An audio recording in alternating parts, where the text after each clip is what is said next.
সাফা পাহাড়ে সেই ঘোষণার পর মক্কার আকাশ বাতাস যেন বদলে গেল। বাতাসের প্রতিটি ঝাপটায় এখন এক অজানা আতঙ্কের নিস্তব্ধতা, যা এক ভয়ঙ্কর ঝড়ের পূর্বাভাস দেয়। সত্যের আলো আর মিথ্যার অন্ধকার, এই দুই শক্তি আজ মুখোমুখি। শহরের প্রতিটি অলিতে গলিতে গুঞ্জন, যেন এক মহাযুদ্ধের প্রস্তুতি চলছে সবার অগোচরে। এক থমথমে পরিবেশ। দারুণ নাদোয়ায় কুরাইশ নেতারা এক হল, তাদের কপালে চিন্তার ভাঁজ, চোখে ক্রূরতা। তারা বুঝতে পারল এই নতুন দাওয়াত মক্কার জন্য কোনো সাধারণ ঘটনা নয়। যদি এই আওয়াজ এখনই থামানো না যায়, তবে তাদের বংশপরম্পরার ক্ষমতা, জমজমাট ব্যবসা আর মূর্তি পূজার হাজার বছরের ভিত্তি নিমিষেই ধূলিসাৎ হয়ে যাবে।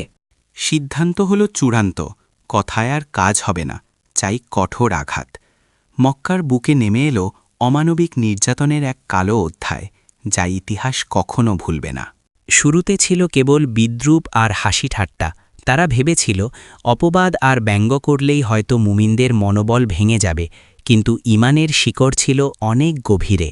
যখন ব্যঙ্গ ব্যর্থ হল, তখন শুরু হল শারীরিক আঘাত। চাবুকের শব্দে আর আর্তনাদে মক্কার বাতাস ভারী হয়ে উঠল।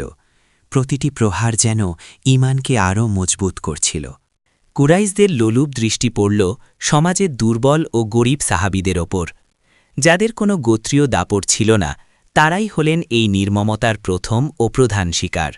মক্কার দুপুরের উত্তপ্ত বালু তখন আগুনের মতো জ্বলছে। সেই জ্বলন্ত চুল্লিতে টেনে নিয়ে যাওয়া হল হাবেশি গোলাম হজরত বিলাল রাদিয়াল্লাহুকে। তবুও তিনি ছিলেন অবিচল। উত্তপ্ত বালুর উপর তাকে শুইয়ে দেওয়া হল, চামড়া পুড়ে যাওয়ার উপক্রম। অথচ তার চোখে ছিল এক অদ্ভুত প্রশান্তি, যা নির্যাতনকারীদের আরও ক্ষিপ্ত করে তুলল। উমাইয়া বিন খালাফ তার বুকের উপর চাপিয়ে দিল বিশাল এক পাথর। নিঃশ্বাস বন্ধ হয়ে আসার কথা, পাঁজর ভেঙে যাওয়ার কথা, কিন্তু তার রূহ ছিল সম্পূর্ণ আজাদ। এত কষ্টের মাঝেও তার শুষ্ক ঠোঁট নড়ছিল। ক্ষীণ কিন্তু দৃঢ় স্বরে বেরিয়ে আসছিল সেই অমর ধ্বনি, আহাদ, আহাদ, এক আল্লাহ ছাড়া আর কোনো মাবুদ নেই। এর পরের দৃশ্য আরও করুণ। আম্মার, তার বৃদ্ধ বাবা ইয়াসির রাদিয়াল্লাহ এবং মা সুমাইয়া রাদিয়াল্লাহ, পুরো পরিবারকে দাঁড় করানো হল মক্কার তপ্ত রোদে। তাদের উপর চলল মধ্যযুগীয় বর্বরচিত অত্যাচার। লোহা গরম করে দাগ দেওয়া হল, চাবুকের আঘাতে শরীর ক্ষতবিক্ষত হল, তবুও তারা ছিলেন পাহাড়ের মতো অটল। আবু জেহেলের শত ধমক আর প্রলোভন সুমাইয়া রাদিয়াল্লাহ তাআলা আনহার ঈমান টলাতে পারল না। তিনি ঘৃণায় প্রত্যাখ্যান করলেন কুরাইশদের মিথ্যা দেবদেবীদের, বেছে নিলেন সত্যকে। ক্রোধে অন্ধ হয়ে আবু জেহেল বর্ষা নিক্ষেপ করল। ইসলামের ইতিহাসে ঝরল প্রথম রক্ত। সুমাইয়া রাদিয়াল্লাহু আনহা হলেন সত্য দিনের প্রথম শহীদ, জান্নাতের সম্মানিত মেহমান। প্রিয় সাহাবীদের এই করুণ অবস্থা দেখে নবী মোহাম্মদ সাল্লাল্লাহু আলাইহি ওয়াসাল্লামের হৃদয় চূর্ণ বিচূর্ণ হয়ে যেত। তার চোখের পানি মক্কার ধূলিকণাকে ভিজিয়ে দিত, কিন্তু তিনি ছিলেন নিরুপায়। তিনি পাশ দিয়ে যাওয়ার সময় সাহাবীদের সান্ত্বনা দিয়ে বলতেন, হে ইয়াসির পরিবার, ধৈর্য ধরো, তোমাদের জন্য জান্নাতের ওয়াদা রয়েছে, আল্লাহ সব দেখছেন। রেহাই পাননি দোজাহানের সর্দারও। তার চলার পথে কাঁটা পুঁতে রাখা হতো। সেজদারত অবস্থায় পিঠের উপর উটের নাড়ি ভুড়ি চাপিয়ে দেওয়া হতো, তবুও তিনি থামেননি। মক্কার অলিগলিতে তাকে জাদুকর ও পাগল বলে অপমান করা হতো, তবুও তার মুখ থেকে কখনো কোনো কটুকথা বা অভিশাপ বের হয়নি, কেবল ক্ষমাই ছিল তার ভাষা।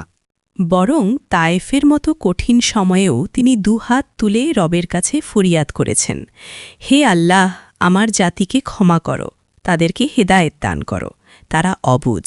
এই অমানুষিক নির্যাতন ও রক্তের বিনিময়ে স্পষ্ট হয়ে গেল, ইসলাম কোনো বিলাসিতার নাম নয়, ইসলাম হল ত্যাগের নাম, নিজেকে বিলিয়ে দেওয়ার নাম। আগুনের পরশমণিতে ছোঁয়া দিয়ে যেমন সোনা খাঁটি হয়, ঠিক তেমনি এই নির্যাতনের আগুন সাহাবীদের ঈমানকে ইস্পাত কঠিন করে তুলল, যা ভাঙা অসম্ভব। যারাই কঠিন ঝড়ের মুখেও টিকেছিলেন, তারাই পরবর্তীকালে ইসলামের বিজয়ের স্তম্ভ হয়েছিলেন। তাদের রক্তেই লেখা হয়েছে আমাদের ইতিহাসের ভিত্তি। বেলাল রদিয়াল্লাহু আনহুর আহাদ ধ্বনি আর সোমাইয়া রদিয়াল্লাহু আনহুর রক্ত আজও আমাদের স্মরণ করিয়ে দেয় ইমানের দাম কত চড়া, জান্নাত কত দামি এক উপহার। মক্কার কুরাইশরা বুঝতে পারল নির্যাতন করে এই স্রোত থামানো যাবে না। এবার তারা কৌশল বদলানোর চিন্তা করল। শুরু হল এক নতুন ও গভীর ষড়যন্ত্র।